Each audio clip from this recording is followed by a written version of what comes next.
Muy buenas roleros y roleras, bienvenidos de nuevo a mi canal. Hoy voy a iniciar una serie de vídeos, una lista de reproducción nueva llamada Rolosofía, en la que voy a hacer un poco honor al canal Rolósofo y al mismo tiempo pues me gustaría reflexionar sobre los juegos de rol, sobre su alcance, sobre su funcionamiento, sobre las experiencias que se pueden conseguir jugando a juegos de rol. Y bueno, a modo de disclaimer, pues lo primero que tendríamos que ver, tengo una chuleta bastante extensa de un poco las ideas que quería reflejar en este vídeo. Y básicamente quería empezar con la premisa de que los juegos de rol pues son algo frívolo o trivial, que no tienen mayor alcance que su actividad, la actividad de jugar a rol. Pero yo creo, y de hecho parece ser que hay un consenso bastante alto en que el juego sin más, el juego en general, no es algo trivial, ni es algo frívolo, ni mucho menos, que no pueda trascender a la simple actividad de jugar. Y por esos motivos, por ejemplo, pues el juego, había una frase que decía: el juego es el trabajo de la infancia, ¿no? Es decir, los niños aprenden jugando y es de vital importancia el juego en esa etapa, y luego a lo largo del tiempo pues el juego como forma de ocio pues lo es también en otra etapa de la vida, pero sigue siendo muy importante. Entonces yo creo que por ese motivo los juegos de rol no son frívolos ni triviales, y por eso merece la pena la reflexión acerca de ellos. Y pues podríamos poner, por ejemplo, un ejemplo de otro hobby, ¿no? El aeromodelismo, por ejemplo, en mi opinión no se reduce a la simple actividad de montar maquetas de aviones, sino que enseña o da unos beneficios como pueden ser la meticulosidad, la paciencia, la precisión, la disciplina, el ingenio. Todos esos factores, todas esas facultades que se ven implicadas en esa actividad que es el aeromodelismo, no son exclusivas del aeromodelismo, sino que esas facultades se pueden emplear para numerosas actividades. Y esto sucede con todas las actividades, no hay una sola facultad, o puede haberla, pero no creo que sea la norma. Las facultades sirven para distintas actividades, y en ese punto es en el que encontramos que, en este caso, los juegos de rol trascienden, porque las facultades que se ven implicadas en la actividad no solo son para jugar a juegos de rol.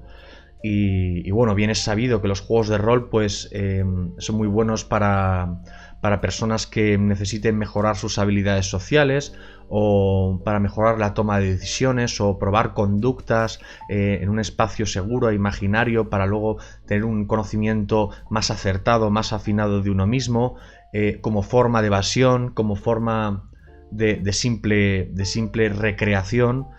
Tiene unos beneficios y unos alcances que trascienden totalmente la simple actividad de jugar a rol, y por ese motivo yo creo que jugar a rol nunca es algo frívolo o trivial, y por lo tanto la reflexión sobre su alcance, trascendencia, nos permite de alguna forma encontrar nuevas experiencias, nuevas formas de disfrutar jugando a rol a través de cuál es el alcance que tiene, ¿no? Es decir, si yo sé qué puntos estimula o nos enseña, o qué áreas y facultades beneficia al jugar a rol, más allá de simplemente divertirse, yo podré no solo divertirme mejor, sino que también podremos utilizar los juegos de rol para disfrutar en un campo aún más alto, que seguiría siendo diversión por la propia naturaleza del juego, pero más expandido, ¿no? Entonces yo creo que la reflexión en ese sentido tiene sentido, y por eso yo veo bien reflexionar sobre juegos de rol. Yo creo que la reflexión es muy importante, pero en este tema yo quería también hablar de lo que es la preparación de partidas y lo que yo entiendo que es como la metapreparación.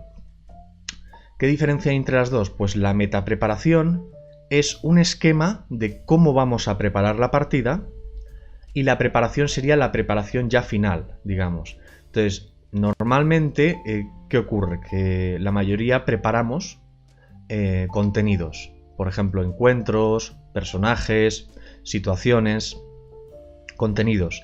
Pero una metapreparación parte de la base de que yo tengo que ajustar mi preparación en función de lo que yo necesite para esa partida. Es un diseño previo que me permite estructurar la preparación. Y para eso necesitamos reflexionar sobre, pues, cuáles son los intereses de un jugador a la hora de jugar, cuáles son las dinámicas que propician una buena dinámica de grupo, etcétera, ¿no? Entonces, en ese caso, lo veo bastante importante este paso previo, que sería la metapreparación, y que para ello necesitaríamos una reflexión, ¿no? Una reflexión que ya hemos dicho que parte de la premisa de que ella misma, la reflexión, no es algo trivial ni frívolo, sino que es útil e incluso yo lo vería necesario si queremos de alguna forma profundizar en esto de jugar al rol.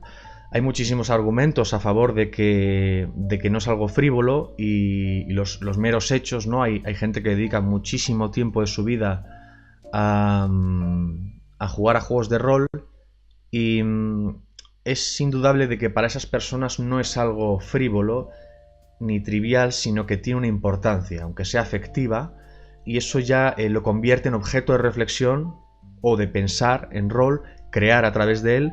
Y por ese motivo, pues la reflexión la considero importante, sería un argumento más, aparte de los anteriormente citados.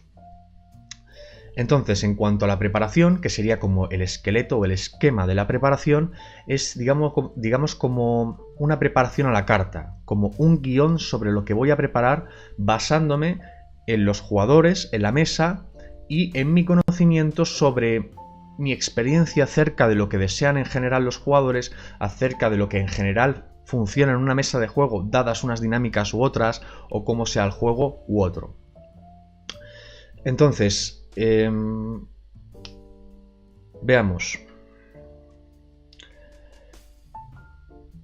Aquí yo creo que hay un tema importante que sería ver en esta metapreparación qué es lo que puede querer un jugador al jugar al rol, ¿no? En este caso, yo me voy a centrar en los jugadores que controlan a protagonistas, a personajes jugadores, y porque ahora estamos en esta metapreparación. En esta preparación estamos ahora en el rol de director de juego. Estamos de alguna forma intentando preparar el esquema y la preparación que vendrá a continuación como directores de juego. Entonces, un jugador, por ejemplo, puede querer ser cada vez más poderoso, y todo lo que implica poder, es decir, ser más capaz de hacer cosas. Esto es algo bastante común en muchos jugadores, pero a todo objetivo o deseo de un jugador parece bastante obvio que en nosotros en la partida tenemos que ponerle una serie de problemas que tornen ese objetivo difícil. Es decir, si un jugador quiere hacerse más poderoso, pues cuanto más poderoso quiera ser, cada vez será más difícil. Entonces habrá una serie de problemas, ese es el problema, que será cada vez más difícil, y el problema se resumirá en una serie de obstáculos. Es decir, hay un reto, luego hay un obstáculo que supone un problema, luego otro obstáculo que supone otro problema, y luego se alcanza el objetivo. Y por ejemplo, si pueden ser cosas también más narrativas, un jugador, por ejemplo, quiere conocer cada vez mejor a su personaje.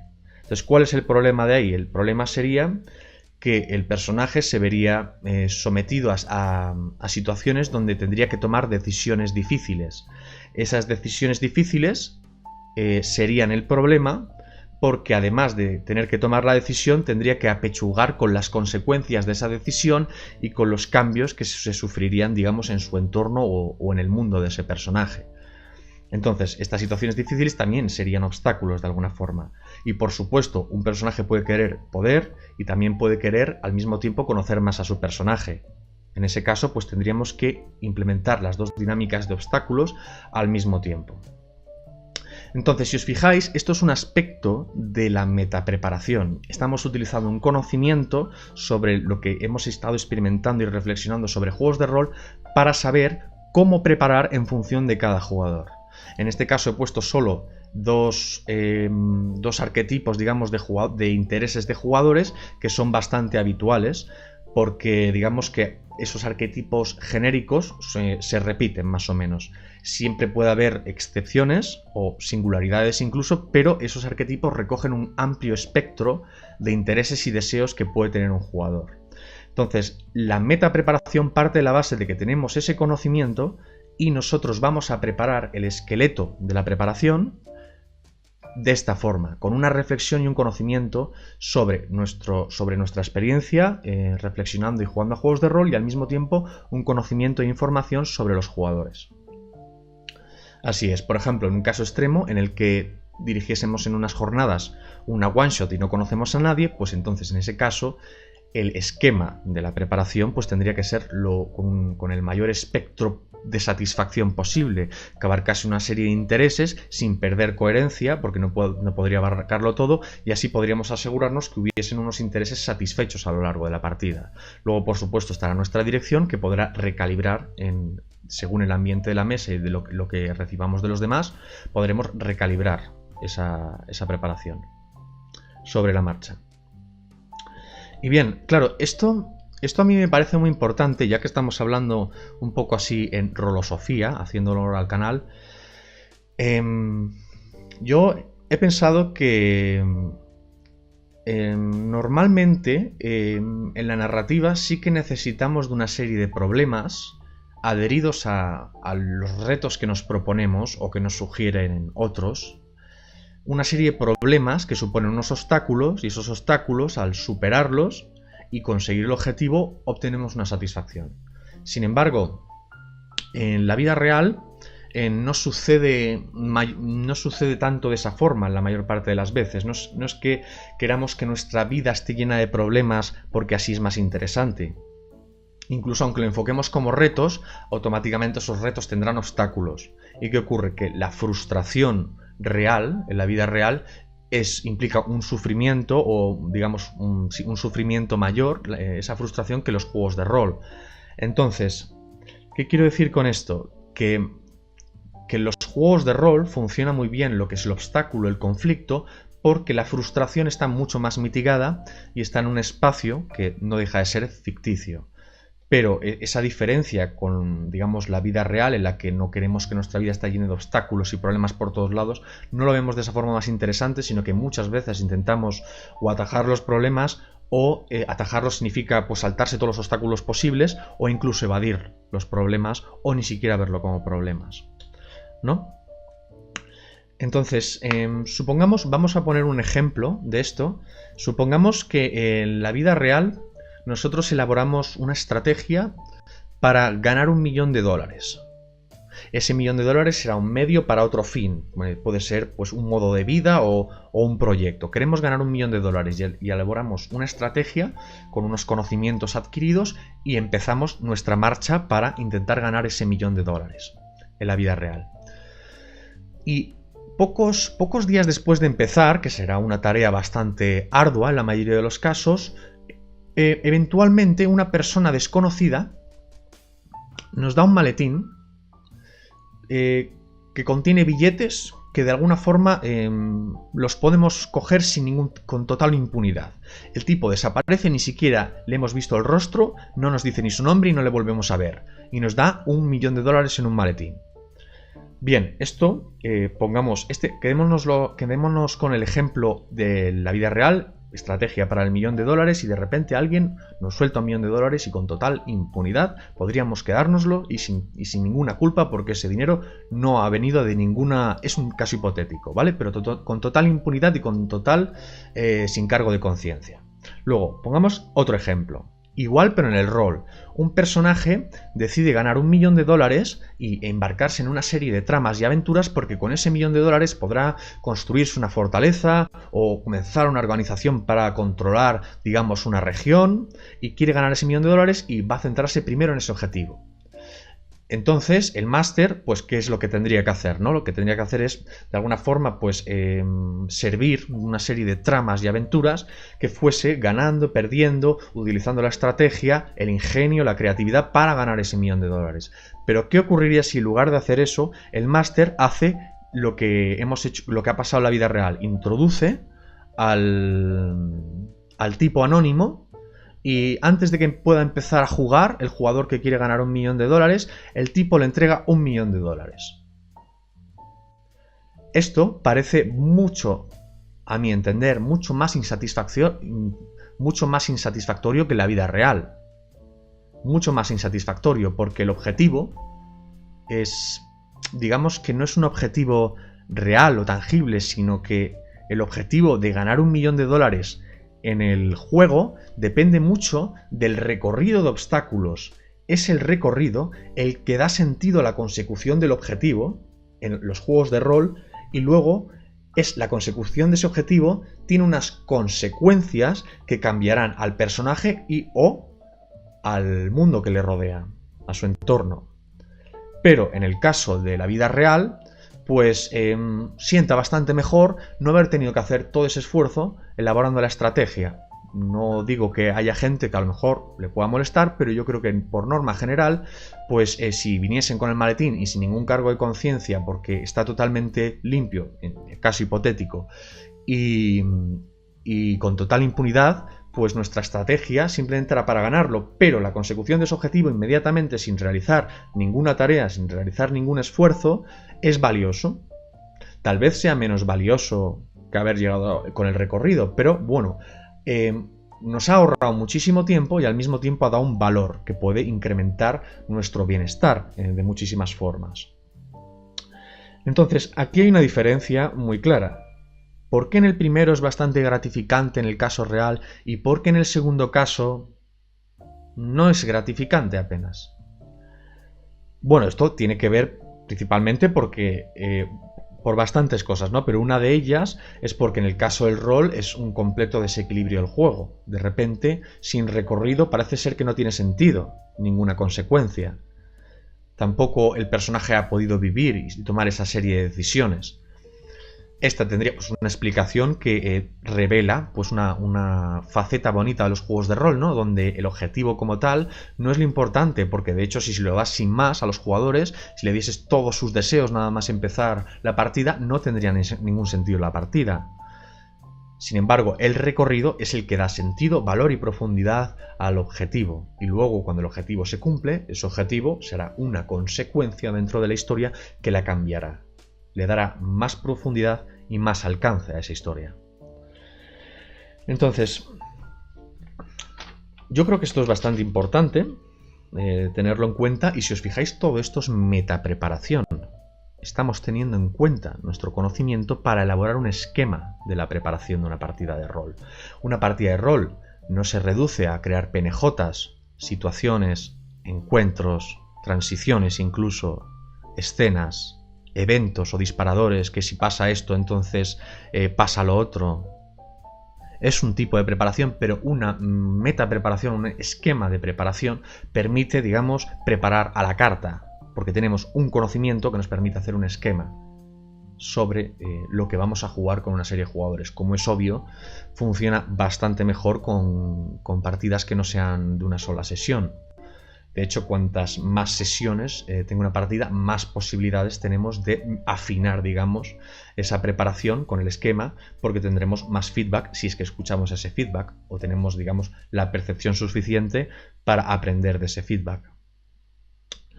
Entonces, ¿esto para qué sirve? Principalmente porque la experiencia que se puede alcanzar jugando a juegos de rol cobra más extensión y más profundidad en los dos sentidos. No solo en cuanto a profundo, sino que tiene más extensión y más intención. Entonces es bastante importante, en mi opinión, esta reflexión sobre la metapreparación y luego pues el resultado final de la preparación directa hacia los jugadores en cuestión, a los que sean. Entonces, sí, por ejemplo, hay un ejemplo muy claro, ¿no? Que es el de los videojuegos. Si en un videojuego nos ponemos el truco de todas las armas, el truco de inmortal y el truco de dinero infinito, pues podemos divertirnos durante un ratillo, pero la historia perderá todo el dramatismo, si es que hay historia en esa partida, porque no habrá ninguna dificultad.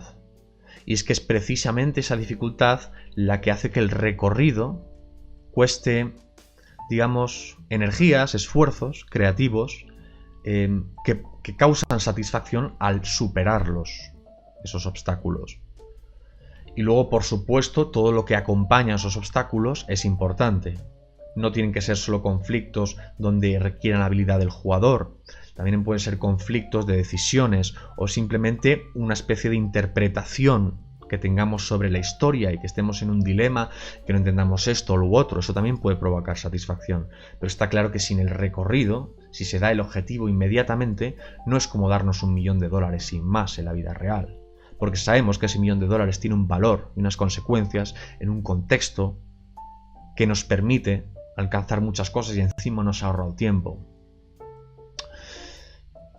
Y esto puede suceder con muchísimos más objetivos en la vida real, no tienen que ser solo materiales. Entonces, esto implica que el mundo exterior, o sea, el mundo hipotético, ficticio, que normalmente está controlado por un árbitro, el director de juego, el máster, pues siempre es una resistencia, de algún tipo u otro. Resistencia como limitación. Uno no puede ponerse a volar si no hay hechizos de volar, si no hay tecnología para volar, no puede ponerse a volar. Si no hay una regla que diga que hay que volar, o si no hemos acordado que hay que volar, no se puede volar. Eso ya es una limitación, es una resistencia. También es una resistencia que el mundo no haga exactamente lo que tú quieras. Si el mundo no tuviera resistencia, no existiría. Por definición es externo y por lo tanto siempre es un límite, una resistencia, y los obstáculos vienen a representar eso, esa resistencia, que muchas veces pues es impulsada por los retos, a veces porque los jugadores tendrán sus propios retos elaborados y a veces porque el director de juego pues les habrá incentivado con algunos retos u otros. Entonces yo creo que esto es bastante importante, es decir que pues lo que habíamos hablado del grado de frustración que representa en la realidad y lo que representa realmente en un juego, que es muy muy diferente, ¿no? Entonces, como la frustración es mucho menor en una partida de rol, pues eso permite que los obstáculos tengan mucho más sentido y sean mucho más disfrutables en muchos casos, porque son resueltos con el ingenio, con la estrategia, digamos, y también pues con las tiradas y un poco de suerte y gestión de recursos, interpretación, que son cosas que son muy agradables de hacer, es un entorno seguro. Y al mismo tiempo pues está la evasión, el estar desapegado completamente, incluso ser otro personaje, ¿no? Pero sí que provoca una satisfacción, aunque sea metafórica, esa satisfacción, la satisfacción de conseguir cosas en un juego que está bien hilado, digamos que la realidad es verosímil, es creíble, las cosas que suceden, pues si las razones de ese mundo, digamos, están bien diseñadas, ¿no? Que un jugador pueda preguntarse por algo y que la respuesta que obtenga tenga sentido, le permite vivir en un mundo más creíble y por lo tanto sus acciones tendrán más sentido. Y ese acto de la imaginación, que la imaginación es una herramienta muy potente y que puede generarnos emociones reales, eso nos permite tener una satisfacción jugando a rol, aunque sea ficticio. Entonces, después de este discurso, digamos así, rolosófico, pues yo estoy ahora dirigiendo un par de partidas de dos juegos bastante diferentes. Uno es Transhumanity's Fate, de Eclipse Phase, con la versión Fate básico, con unas reglas adicionales, este libro.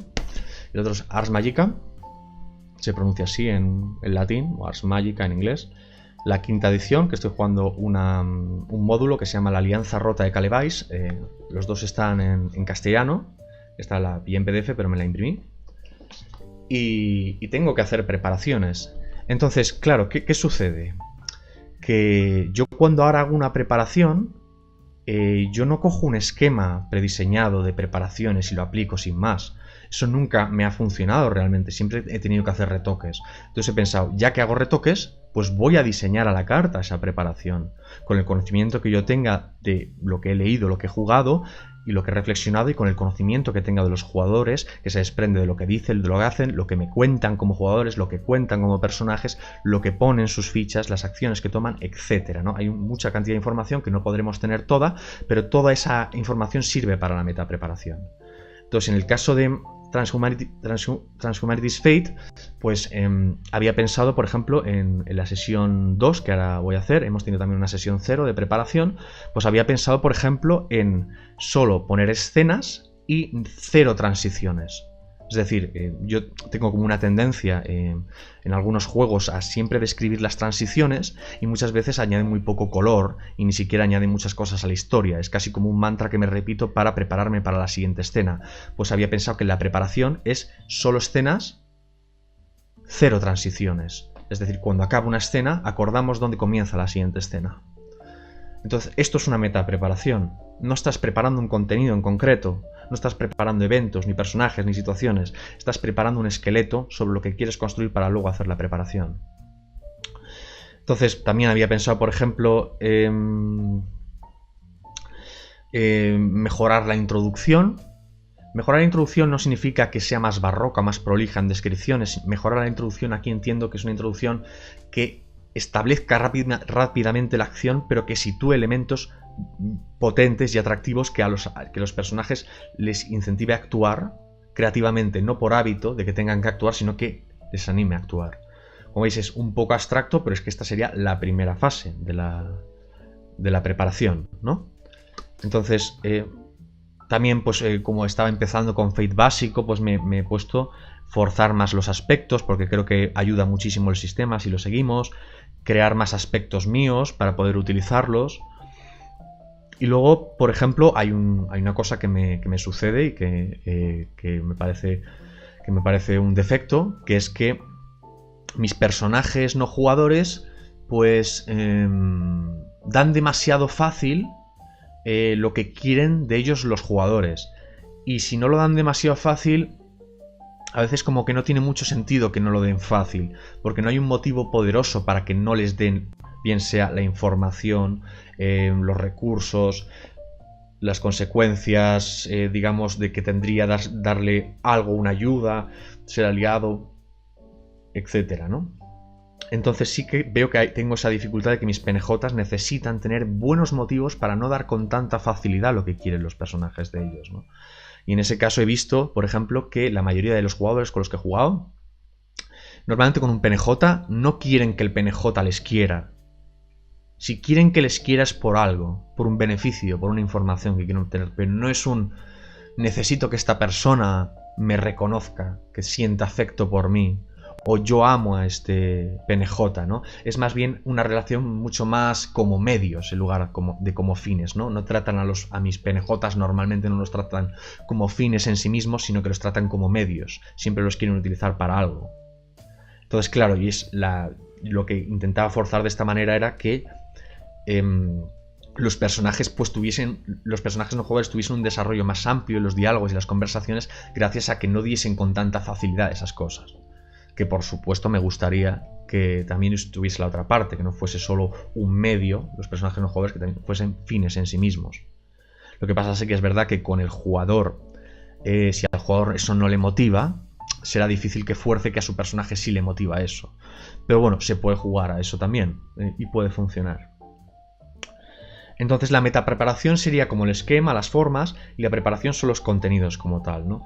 Es decir, la metapreparación nos permite dar el esqueleto y luego ya ir como a los contenidos de siempre, ¿no? Pues qué sucede, cuál es la situación general, y luego cuáles son las situaciones que dependen de esa situación general, y luego, por ejemplo, pues los personajes no jugadores, cuál es su agenda, escenas, a mí me gustan las islas, ¿no? Escenas que puedan introducirse en distintas situaciones, que sean flexibles, que no tengan elementos muy concretos y que permitan introducirse en muchas situaciones, ¿no?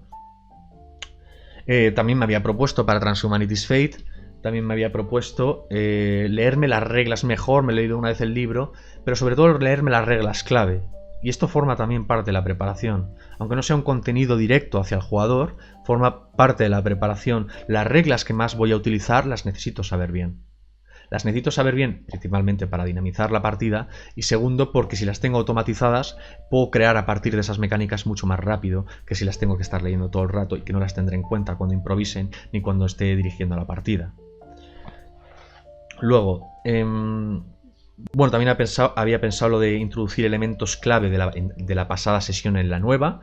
Elementos clave puede ser cualquier cosa que creas que puede extenderse y profundizarse y continuar a partir de ese elemento. Puede ser una traición o que conocen a un PNJ o simplemente tomaron una decisión de traicionar a este o enemistarse con este o aliarse con el otro o robar unos recursos. una serie de elementos narrativos que los podemos coger como elementos clave y los desarrollamos en futuras sesiones. Si os fijáis, es un poco así, es todo meta preparación, estamos preparando la preparación. Y es que eso a mí me parece muy bien, la verdad, y es que me surgió de forma natural cuando yo cogía pues los típicos cómo preparar una partida de rol, ¿no? Y veía que no tenía lo que necesitaba para cada partida. Había cosas que sí me funcionaban, pero otras no. Y eso es parte del conocimiento que tenemos, aparte de nuestra experiencia, aparte de la información de los jugadores, ¿no? Entonces, por ejemplo, para Ars Magica, que Ars Magica he jugado 2 sesiones bastante rápido, ya hemos jugado la sexta. Ars Magica, es diferente lo que necesito para prepararla. Sí que es verdad que hay lo de los PNJs, la verdad es que yo me gustaría incluirlo en casi todas las preparaciones, ¿no? Podría decirse como es una de las piedras que están en todos mis esquemas, ¿no? Precisamente porque de momento me funciona y yo creo que eso funciona en cualquier situación. Es decir, si un personaje no jugador tiene resistencia, se muestra como otro, como algo que es digamos una barrera, que no es simplemente algo que tengas que arrollar y sea un medio y veas que lucha por lo suyo, pues eso da una sensación de realismo y verosimilitud automáticas y te hace pues creer más en el mundo. Entonces, por ejemplo, me había puesto a escuchar más a los jugadores con la finalidad de profundizar en los intereses que se deducen de lo que dicen y de cómo lo dicen. Bueno, esto es una escucha. Esto es algo bastante difícil, que es básicamente cuando estamos escuchando a los jugadores, pues en lugar de simplemente quedarnos con lo necesario para responderles lo que pasa, escuchar realmente sus inquietudes cuando hablan. Y es que yo creo que uno de los problemas es que muchas veces el jugador no se siente bien, digamos, diciéndote exactamente lo que quiere, ¿no? O a lo mejor no lo sabe ni siquiera, pero sí que escuchando podemos crear como esa conexión, escuchando y que nos permita de alguna forma anticipar lo que le puede gustar al otro en función de cómo lo dice y qué dice, ¿no? Y bien, cuando tengamos ese interés, digamos, ese indicador de los jugadores, pues 2 preguntas que me parecen pertinentes, que también forman parte del esquema, sería cómo profundizar en eso que le interesa y cómo creo un ciclo de satisfacción de eso que le interesa. No hace falta siempre profundizar y cada vez más y cada vez más. Principalmente no creo que haya una profundidad infinita como tal, pero sí que pueden haber ciclos cada vez más profundos, que luego salgan, luego entren ciclos, equilibrios de satisfacción, que sería como un ciclo de recompensas. Los ciclos de recompensas son muy importantes en los juegos, y en los juegos de rol también, y sería ver cómo eso que le interesa consigo que le interese a lo largo del tiempo, ¿no? Porque a veces si profundizamos y profundizamos y profundizamos, al final no queda nada. Y eso como que ya pierde todo el sentido y volver a empezar desde el principio no sería un ciclo. Entonces, no solo profundizar, sino también cómo hacer un ciclo de eso, ¿no? Si os fijáis, son cosas bastante abstractas, pero que si son pensadas y se hace un esfuerzo por aplicarlas al caso real, pues pueden aportarnos pues una experiencia mejor para ese tipo de mesa, ese tipo de jugadores, ¿no? Entonces, pues en eso consiste principalmente la metapreparación, ¿no? Y, por ejemplo, hay cosas para Ars Magica, pues preparar cosas como pues todas las tareas que pueden hacer en las estaciones, porque el libro tiene muchas reglas, ¿vale? Y solo yo tengo el libro físico, luego les he pasado el PDF, pero bueno, no todo el mundo tiene el tiempo para estar empollándose las reglas, ¿no? Entonces, si yo hago esquemas de qué es lo que se hace en todas las estaciones, en el downtime, qué cosas puedes mejorar, cómo se usa la magia, qué tipo de mecánicas de avance tienes, y lo hago resumido y bien, y eso lo tienen a mano, impreso, eso a mí me permite que lo recuerden, que lo tengan más fácil que lo recuerden. ¿Y qué consigo con que lo recuerden? Consigo que tengan más conocimiento y por lo tanto tendrán mayor capacidad de decisión. Y por lo tanto tendrán mayor creatividad. Pero si ese conocimiento no lo recuerdan, siempre tendrán que estar mirando las reglas. Y al estar mirando las reglas no tienes la misma capacidad de decisión que si lo tienes aquí. Porque si lo tienes aquí, eso forma parte de un criterio de decisión de tu personaje. Pero si no, simplemente lo tienes en blanco y dices, venga, voy a hacer esto, voy a tal, y me leo las reglas. Por eso, unos esquemas les pueden ayudar a memorizarlo, a recordarlo y a disfrutarlo más, porque tendrán más conocimiento y tendrán más estrategia, más capacidad de decisión. Y bueno, también en profundizar los diálogos, lo hablé hace poco, que sí que es verdad que a veces los diálogos me parecían que no tenían mucha chicha, que no se alargaban en el tiempo y no era el diálogo el protagonista de la escena, ¿no? Y es que era precisamente porque el objetivo era externo. Si un objetivo es robar la base de datos de no sé qué y tienes que hablar con un PNJ, a ti hablar con el PNJ no te interesa más allá de que te dé la localización de la base de datos. Pero si la discusión, por ejemplo, es averiguar si esta persona está diciendo la verdad o averiguar cuál era su pasado, el objeto de la discusión es el mismo diálogo. Y eso permite alargar el diálogo, y lo que permite alargar el diálogo es darle un ritmo diferente, un compás diferente y una experiencia diferente así fuera corto. Igual que si una pieza musical es larga, no es lo mismo que si es corta. El ritmo, digamos, el desarrollo, el tiempo de duración importa a la hora de la experiencia. Y bueno, en Ars Magica tengo que hacer también una cosa, porque yo estoy jugando a la Alianza Rota de Calebaix y es un módulo que está bastante bien preparado y me da bastante suelo para poder reaccionar, digamos, a todo lo que hagan los personajes, y hay muchas cosas que no las tengo que preparar, solo memorizar, y están hiladas bastante porque ha habido un diseñador que lo ha hecho. Pero cuando acabe este módulo, pues si no uso otro módulo, tendré que preparar una situación general que abarque su rango de acción y unas situaciones dependientes de esa situación general que me permitan continuar con fuerza después del módulo. La situación general lo que me permite a mí es adaptarme a todo lo que hagan los jugadores, a todas las decisiones que tomen, y encima cada decisión que tomen, como la situación bocetada en general y las situaciones menores más detalladas, permitirán ganchos de aventura continuamente, porque verán que si hacen algo hay unas consecuencias, y esas consecuencias no solo están ahí, sino que además hay razones por las que hay esas consecuencias, y por lo tanto esas razones permiten al jugador comprender la situación. Y si comprende la situación, su rango de acción tiene muchísimo más sentido y es mucho más disfrutable la experiencia cuando tus acciones tienen sentido dentro de un contexto que está bien hilado, tiene una situación, digamos, mínimamente coherente. Y eso lo necesitaré para Ars Magica, principalmente porque hemos tenido esa experiencia con el módulo de Ars Magica y quiero seguir teniendo esa experiencia de esa solidez de una situación que permita tomar acciones con sentido dentro de ella, porque sabemos que hay cosas estables y que no se van a resquebrajar tanto, ¿no? Y aparte de esto, yo creo que bueno, eso sería un poco el énfasis. Es decir, por un lado está la reflexión, el conocimiento que te permite la metapreparación. La metapreparación es el esqueleto, el esquema que da la preparación final.